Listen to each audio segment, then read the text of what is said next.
Hi, Steve. Hey, how are you? Good to see you again. Yeah, good to see you. I'm supposed to interview you. Oh, you are? Okay. Yeah. That's good. I thought, in a genre completely brimming with long series. In fact, the one long series that I've been constantly pestered to read is The Malazan Book of the Fallen. Right. And, I mean, despite... depending what edition you pick, it's something about 7,000 pages, right? Yeah. So it's a... Yeah. Go ahead. So it's a bit of an undertaking. Mm-hmm. And now, since the last part came out earlier this year, I thought I'd finally get into it. And I'm working my way through it. So please do not give any spoilers as to the actual ending. I won't. But apart from this massive undertaking, you've also published a number of shorter stories set in the Malazan world, right? Some novellas, yes. Okay. And you've also published a number of short stories, collections under your real name? Yes. And that's Steve Rune London? Lundin, yes. It's Lundin. I think there's a Scandinavian connection, right? Oh, yeah. Oh, yeah. Yeah, and I have relatives in Uppsala right now. And the obvious question for every Swedish person when they see someone named Lundin who decides to write under the name of Erikson is, why did you pick Erikson? Which is, the most common name you could probably find apart from Anderson. Well, it was my mother's maiden name. And so I was acknowledging the fact that my mother was a great reader of books. And so just honoring her memory.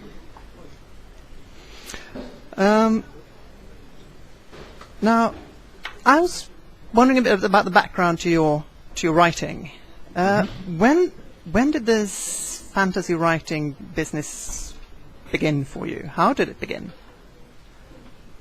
Good question. I was always reading fantasy, but the studying I was doing as a writer in 2 creative writing programs was very much pushing me towards contemporary literary fiction. I sort of cheated in those programs by writing some magic realism, which is just a fancy term for fantasy, but it allows serious people to act serious when they talk about fantasy. But I actually thought that the contemporary literary fiction would be harder for me to get published. Or rather, it would be easier to publish fantasy than it would be contemporary fiction. And I discovered it was the other way around. It's much harder to publish fantasy and genre work. I think primarily because it is so competitive within the publishing industry. So that they expect to sell 100,000 copies as opposed to a literary novel, you'd be happy to sell 3,000 or 10,000 copies. But as to why, I think I just wanted to reach out to as large an audience as I could.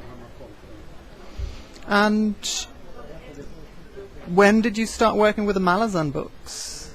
I must have been about 19 years ago. I just, because it's a co-created world, myself and ICS Lamont, we had gained a lot of the foundation events of the series. And we decided to, instead of trying film scripts or anything along those lines, that each of us would write novels based on the game that we had done. And I recall being unemployed on Salt Spring Island in Canada. My wife was pregnant, and I just sat down to write Gardens of the Moon. And 4.5 months later, it was done. 4.5 months? Yes. Like I said, I was unemployed, so I was probably writing 7.5, maybe 8 hours a day. And then it took, 8 years to get published. So it went through a few reiterations. But it was a long haul to get it published. Did you plan then that you would end up with a series of 10 novels? I certainly had it in mind, yeah. I mean, the history and the story that we had worked out was actually a huge one. It was more than even one person could do. So we partitioned it, and I worked out a 10 volume series. I didn't tell my agent or my publisher until after the deal. So the basic plot was worked out between you and Ian. Yeah. And did you? I guess I'm curious because 7,000 pages is a lot. Did you stick to that plot? Yes. I knew what the final scenes of the series were going to be, and I simply had to make my way to. But it was also important that each novel have some kind of closure in and of itself. Mm-hmm. So I wanted to make sure that nobody would actually potentially start seeing repetition of storylines or anything along those lines. So I try to make each novel quite unique, including stylistically. Yeah, I noticed also there was an apology in the beginning of book 9, wasn't it? Yeah. That one wasn't really completed, so. Yeah, it was the first half of the two books that closed the series. And it was the only... See, I don't like cliffhangers at the end of novels in a series because it forces people to wait for a long time. As a reader, I used to really be annoyed with that. So I tried to make sure that there were no cliffhangers in the series. But I had to for the 9th book. How far along have you read, Stefan? I started with the first 5, so I'm in the middle of the 5th. Yeah? Okay, that's good. Well, a lot of people sort of, after the first one, they're not sure because there is a jump, I think, in the writing skills between the first and the second and the rest. Yeah, I was warned that might happen. So, yeah, but then I've been reading professionally for a long time, so I just worked my way through. I was intrigued though in the first book. The one thing that struck me when I started reading was the way you worked with, you're going to recognize this, but the way you worked with landscape. Mm-hmm. Or rather the way you didn't work with landscape. The landscapes you describe are either human defined, as it were. There were rice paddies and kitchen villages, fisher villages and holes and stuff. Yes. Or they were these magical places like the Warrens. Mm-hmm. Very evocatively described and sort of in front of Death's Gate, Hood's Gate, very evocative descriptions there. So you seem to like the fantastic aspects of places rather much more than forests or plains. Well, yes, and I think I was actually writing against the common tropes in fantasy of the small figures crossing the vast landscape. I'm more interested in the individuals themselves, and not the big panoramic scenes. I don't see much value in crossing mountains you can avoid it. Yet you see them in fantasy novels all the time. Not only that, it's not a very productive ecosystem in a mountain. So to fill it up with bandits and trolls and ogres and all the rest, I always left wondering, what are they eating, right? Because there's nothing up there. So yeah, I'm more interested in sort of the human aspects of the landscape. But then also, I always want to make sure that I animate the landscape enough so I can add resonance to it. Probably more inspired by Russian novels than anything else when it comes to the landscape. Now, given that you wrote Gardens of the Moon, you said 19 years ago? Yeah. So early 90s. Yeah. And I looked at some of the first reviews when it came out in 99 and came across words like experimental and imaginative, which is a good thing for fantasy, I suppose. But were you trying to be experimental? Or do something new? Not really, except because I had learned short story writing and through the creative writing programs I took. Basically, I carried across the whole technique of writing a short story where every line counts and every word counts. And I just expanded that into a novel. So in some respects, I never really learned how to write at all. And one could even argue that the series is a 7,000-page short story, because there is so much planted in everything, which is why people can reread it numerous times and still get more out of it. Anyways, no, I think I was actually just taking a few kicks at the tropes of the genre. And so I was setting things up and then undermining them, a few pages later or 100 pages. And I was having more fun with it, but it was not vindictive in any sense, because I'm a great lover of fantasy. I just wanted it to feel different. Right. And you said you had sort of a learning curve over these novels. How would you say you've changed? How have it changed? I think I've become more confident in what I'm up to. And early on, I don't know, I mean, people ask me which is my favorite in the series. I have to give 3 answers. The first one is Dead House Gate is, for me, the most complete of the novels. Midnight Tides, the 5th one, is the one that wrote itself. It's effortless to write. And Toll the Hounds is the one I'm proudest of.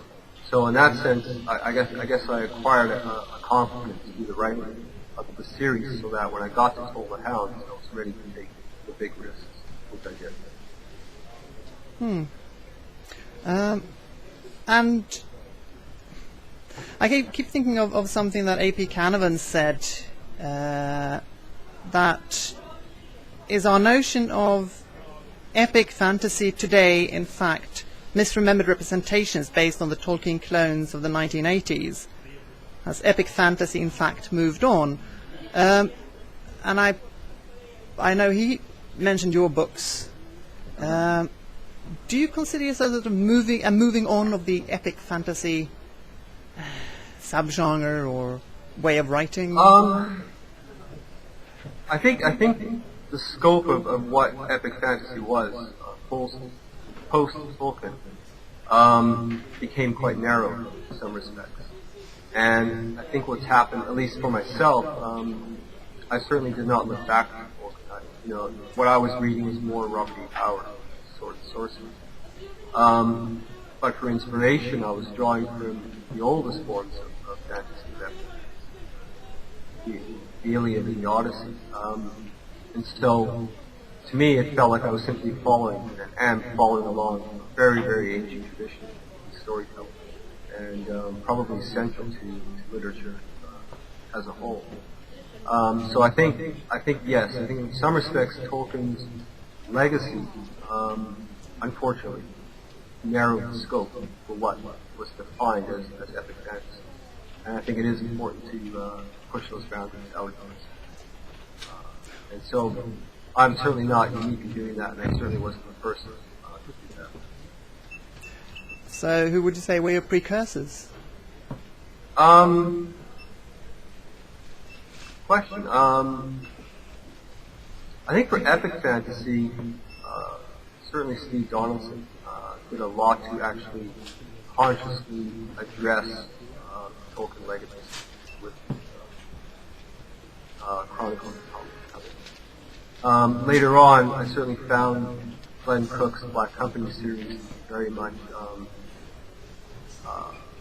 I don't know how conscious it was, because it's hard to get a word out of Glenn when he talks about it, but he certainly approached things in a very different respect, and I think he really established a lot of new ground rules. So would you say, I mean, there is the impression that during the 80s, say, epic fantasy, or it was even called genre fantasy, which strikes me as a peculiar word if fantasy is the genre, but epic fantasy seemed to be sort of at the heart of the genre, and then you'd have stuff sort of moving out. But sometimes I get the impression that epic fantasy has been moved towards the periphery, and a long series fantasy seems to end. Long series seem to end, like your series is now ending, and Steve Donaldson's also reaching an end. The Jordan series in care of Sanderson is reaching an end. Eddings passed away a few years back. Feist is also trying to finish off his series. Are we seeing the end of long series fantasy? That's a good question. I've signed for 2 more trilogies, but I mean, I don't know if I would ever have the energy to actually address a 10-book series. And I think as writers, most of whom you mentioned, those who are still living, come through a period when they were ambitiously beginning large series. But as they get older, yes, of course you want to close them off, and you want to, maybe just take the pressure off yourself. Whether new ones will arise, I really can't say. I mean, a lot depends on the audience, a lot depends on the publisher prepared to commit to a large series. But I think it's more the periphery in the sense of how it is addressed even among scholars of fantasy. People have become much more interested in what we used to think as things outside of the spine of the genre. And so, in that sense, it's almost as if the core of the genre is actually being ignored, even by the academics. But in terms of readership, I don't think there's any doubt that there are readers desperate out there for large series. I think Rothfuss's first 2 books, the sales of those books definitely indicates that people want big path next. And I would expect Patrick to probably continue that series. So, I mean, this might be an obvious question, but saying that the structure of the Malazan series is rather complex. You'd have the first couple of books that seem to be very much parallel and working on their own, and then as you go along they start to get intertwined, but they're still finished works, as you mentioned earlier, except once you get to the end where you have basically a 2-volume novel. Yeah. Now, for me at least, it's very hard to say what that is. What kind of story is that, or are we talking about several stories? So what would you say are the advantages of writing a long series like you've done, and what are the drawbacks, except for the obvious effort? There's certainly a risk if you stay with the same characters over a long period of the author becoming bored with those characters. And you have 2 alternatives. One, you can finish your series, or 2, you can kill them off. And certainly there are some fantasy authors out there who, one senses, gets bored with the character and quickly kills them off. So for me, I didn't want to sort of end up in a situation where I felt in any way sort of without energy in terms of approaching those characters. There seemed to be enough to those characters that when I came back to them, they would continue to develop and be interesting. And if they're not interesting for me, they wouldn't be interesting for anyone else. So, in that respect, by moving around in the story and viewing it all as this massive history, I was able to keep the characters fresh in my own mind and not to be too much a slave to the narrative or the timeline for that matter. To be more interested in simply creating a sense of this world and all the players in it. I'm going to now open up for questions from the floor. I have a few more questions. I'll add them at the end, but I'll keep them. So, any other questions?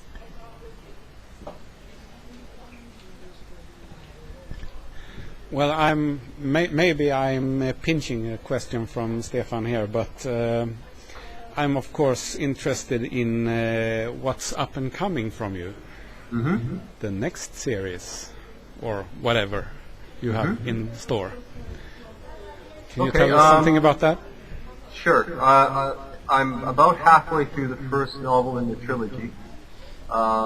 It's roughly named the Cartanis trilogy because it is following, or rather, it is recounting the tales of very early in the cosmology of the last world. So it goes right back to the turning away of Mother Dark, and that's the trilogy I'm working on right now. And then once that's complete, as I said, I'm halfway through the first novel. I should be delivering in September. Once that series is done, then I actually pick up on the character Karsa Orlon from the beginning of the fourth book of the Plasma series, and write a trilogy based on where he goes following the Malazan Book of the Fall. So those are the two major series of. And I have novellas as well, Okalane and Global Approach. I'm committed to 6 more novellas there. So I'll be busy. Thank you. Another question here. Hello. Hello. I've been asking authors both yesterday and today the same question, and it's always fun to hear the answers. So I'm going to shoot at you as well. Okay. If you could design a T-shirt with a slogan, what would it say? I hadn't thought in terms of. I'm not good on slogans. I'm sorry. Just anything, a quote or something that you would put on a T-shirt. Okay, walk in someone else's shoes. Walk in someone else's shoes. That is actually one of the more serious answers that I've had. Sorry about that. That's quite fine. You have to have one serious in all these things. Well, thank you. You're welcome. Hi. Hi. I've heard a rumor that you get a lot of inspiration from your role playing. Is this true? I've not been in a game for about 8 or 9 years. But I did run a lot of role playing games and had great. So yes, a lot of the series came out of role playing. Did you make up your own role playing games, or was there a specific world where you spend most of your days? Well, the world would be the Malazan world in the series that I've just written. That was the setting for the role-playing games. The system we used was GURPS, Steve Jackson's generic universal role-play system, which we found to be a lot more freewheeling than the AD&D system. So, yeah, it's a good platform. You can do anything in it. So you can do anything, yeah. Thank you very much. Welcome. Anyone else? Okay, I have 2 questions that sort of tie in with my own work a bit more. Oh, good. Right. First of all, you were very kind to provide long lists of names. And I just wonder, when you insert apostrophes, how do you mean them to be pronounced? It depends on the culture that it's deriving from. The rule of apostrophes, say for the Kalana Mass, it's only basically when you see an apostrophe that's applied to a Kalana Mass, it's because it is a past tense, so it's a tense indicator. And for some other ones, I would think in terms of a glottal stop of some kind. But even those, I was thinking that there is a tense element that has evolved over time, as if the origins of Kalana Mass language have leaked through into human language to some extent. But I don't use it that often. So. No, I have to admit. But there were a few, and I just kept wondering. Since that's well, yeah, I mean, the phrase "Kachin Shamal" is a Kalana Mass sort of origin, the language itself. So I was allowed to stay within those particular rules. Another small question about the maps.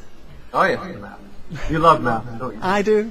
I do. Well, And I noticed that on one of the maps there was an island named, and I'm probably going to mispronounce this, but something like Scarabray, yes. which I have seen elsewhere as well. That's a mythic. Oh, it's a real island. Yes, it's a real island.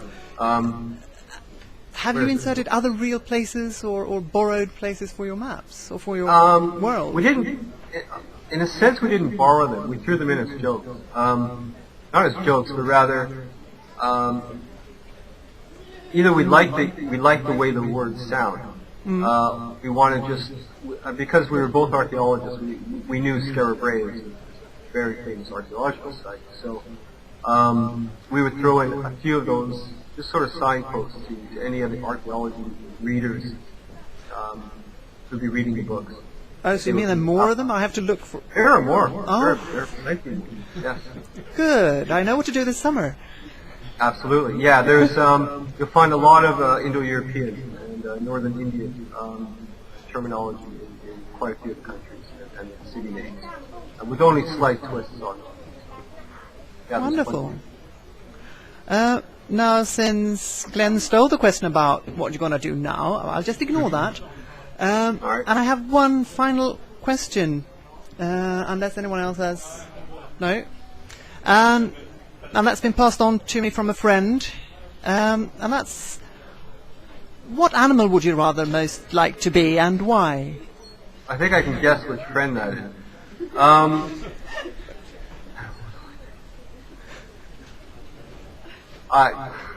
I'll just tell him ostrich. Yeah, classic AP. I don't know. That's fine. I Well, have no idea. I'll think about it and tell him next time. It's been a pleasure talking to you, Steve. Thanks for that. And looking forward to seeing you again. Yeah, see you in Orlando, I guess. Absolutely. If not before. Or will you be at Brighton? Possibly, but not necessarily. Okay, well, see you when we see you. Take care. Thanks very Take care. much. Yeah, bye-bye.